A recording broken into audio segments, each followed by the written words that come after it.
You know, Clint, when it comes to a motorcycle, we love to wash them, we love to polish them, but do we check the tire pressures? Not nearly enough. Right. So let's talk about tires. I know we do this every year, but it's so darn important. It's important to check your tire pressures at least once a week during the summertime, and at this time of year in the fall when you've got hot, cold, even more so, right? It's extremely important.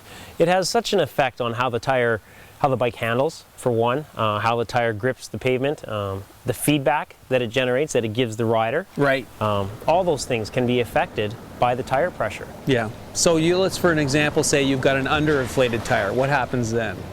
If it's underinflated, you know, there's a few things that can happen. Obviously it'll affect the handling of the bike, and usually some of the tendencies, like for example a front tire, if it's underinflated, what it can feel like is, you know, when you try to steer into the corner, the bike can feel a little bit lazy, like it's hard to steer. It feels like kind of a mushy feeling on the front. It's just not precise, and that's usually a good indication of an underinflated tire. And obviously then it's going to wear faster. Overinflation, what happens there? When it's overinflated, it's kind of on the other side, and the bike can seem very nervous, very twitchy.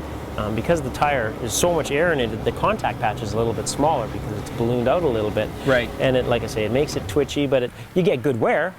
But again, it's not, you're not probably getting as much traction that should be available. Okay, so we've only got 2 wheels. It's vital that we check those tire pressures throughout the riding season.